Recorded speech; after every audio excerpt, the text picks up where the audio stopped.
The killing fields of the Somme, where Christopher Bennett is seeking out the very things that brought death to so many. We're actually walking across between the German and British front lines from 1st July 1916. But these are what we try and find or recover from the fields. This is a shrapnel shell fuse with it's kind of a timing device, and this is an impact fuse, which basically, when it hits the ground, it is a little detonator, ignites the main charge and explodes the shell. For the past year, Christopher has been using brass shell fuses to create 19,240 poppy pins, one for each British soldier killed on day one of the Battle of the Somme, the heaviest loss of life ever suffered by British forces in one day. Rather than just being made of ordinary brass or silver or even gold, for me this metal is far more valuable because of that history behind it. More than 1.5 million shells were fired in the 1 week leading up to July the 1st, 1916, in an attempt to weaken German defences. Millions more were fired throughout the Battle of the Somme. Now, most of the fragments found by farmers over the years have been thrown away. This is the first attempt to turn those remnants of war into symbols of peace. Oh, Evelyn, monsieur. Yeah, British fuses. Evelyn Omiel has been helping Christopher collect the 500 shell fuses he needs. She farms these fields in Beaumont-Hamel, one of the key battlegrounds. Often when harvesting potatoes, we find them. It's amazing the stuff that's still out there in the fields.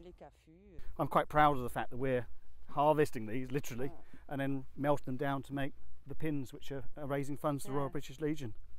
But they're not all he's collecting. So the idea is that the pins are not only made of metal from the World War I battlefields, but actually contain what I call the essence of the battlefield, the actual ground the men fought upon and died upon, and that many still lie at peace beneath. So here we are, we've got our shells from France, so we brought them over, and we're at a foundry in West London. Here, the shell fuses are melted down. At another foundry in Birmingham, the same metal is poured into special moulds. Then, the final part of the process. This is the earth from the Somme we gathered from the front line, and then that very precious earth is then mixed together with the red enamel, which is applied to each and every red poppy. More than 19,000, each representing one life lost on British military's bloodiest day. Metal designed to kill, redesigned to remember. Tim Muffet, BBC News. They're absolutely beautiful, and in a moment you're going to see one close up actually. We're joined now by Christopher Bennett, who you saw there in Tim's report, and also by the relatives of one of those men who lost their lives during the Battle of the Somme. Yeah, Sergeant David Blakey was the great-grandfather of Jackie Coleman and the great-great-grandfather of Emma Coleman, who are both here this morning. Good morning to you. Now, before we get on to these poppies themselves, just remind people about the extraordinary story you went on with your great-grandfather. So just give us the sort of timeline of what you knew and then what happened. Okay, he died on the first day of the Battle of the Somme, 1st of July 1916, and my grandma kept his memory alive from me being a child.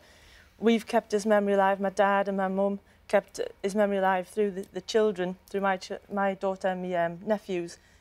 And then out of the blue in 2013, I got a phone call from a chap called Ken Lynch, who did some work with my dad on the Teepval Memorial story, saying, Jacqueline, they found David Harkness Blakey. Well, I was busy cooking dinner, and honestly, you've just... So they'd found... What had they actually found at that point?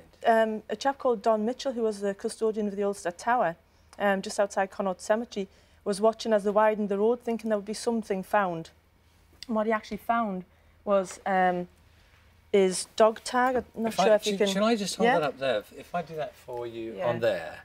This is the really significant item. Yeah, this one here. What is that? Yeah, that's his dog tag. And on the First World War, people had paper ones or cardboard ones, but David's family had sent him away with a metal one, and it's engraved with his name and his number, and that's what was found. And then the military put an appeal in the local paper, and Ken Lynch saw the appeal, knew the name, and obviously rang us. It's just an amazing story, Emma, isn't it? Yeah, it really is. And what it's enabled you to do is to go back there, and you've had a service as well for him, haven't you? Yeah, he was buried in October last year with full military honours in Connaught Cemetery near Thiepval. Yeah, we had obviously what is now the Royal Irish Regiment over there, and they were just amazing. They thought he was just one of them. Like, they couldn't distinguish between someone who died 100 years ago and someone who died like yesterday. They were really, really good about it. And for the family, did it feel like, I mean, this word closure gets used so much, but did it give you a moment, you know, that things could be settled in some way because of that? Yeah, definitely. Yeah, I think because my dad, who sadly died just before David's body was found, and obviously my grandma kept him alive in our memories, it was at last known that he was laid to rest just yards from where he was found and yards from where all of his comrades are buried, actually, in Connaught Cemetery. It's lovely. Well, it's an amazing story, lovely story. So we've got some of these poppies now, which you've been making. I want to show people at home how beautifully, because we saw them in the piece by Tim Muffet, but till you actually sort of see the size of them, they're so delicate. I just hold it there so you can see it. What an extraordinary idea. How did you even come up with such an extraordinary idea? To be honest, Lucy, it's what my company TMB Art Metal does. We take metal from historic subjects and we convert them into things you can to commemorate those subjects. But this is the most profound one. I have an interest in the Somme anyway, and I'd found some of these fuses in the past and came up with the idea of swords to ploughshares, changing them into fundraising tributes. And this is what they are. And I mean, I've never picked up these before, but I can't even begin to stress how heavy these bits of metal they are, and sort of devastating in their intention, obviously. When you find these things, when you realise what they're made for, it's actually quite a profound thought goes through one's mind. But you know, you've almost, from what we do, you've got to kind of forget that. And to be honest, there's so many shells are fired, millions of them, and actually very few men were killed by shells. So the chance of anyone being killed by one of these is very, very remote. And I'm very proud of the way we convert these things into these fundraising tributes. What do you think of it as an idea, Emma? I think it's amazing. I mean, we found out about it a few months ago, and obviously just the fact that certainly in those two poppy pins there, the earth has actually come from the exact spot where David Harkness Blakey was found, which is quite surreal, really, to know that where we can walk around wearing that, and it's just still, without having to go to France, it's just still a bit of him there. Now, because the important bit for you, of course, is that these get to go to the families, don't they, amongst other people? But absolutely. I mean, I know they're sold through the British Legion, not through me, but I know from the comments that a lot of people, of course, who have relatives who died on the 1st of July or later time during the Somme are buying these and to commemorate their relatives. And indeed, each and every pin that's sold, the 19,240, has a certificate card naming it to a soldier who died. And that's quite a profound thing.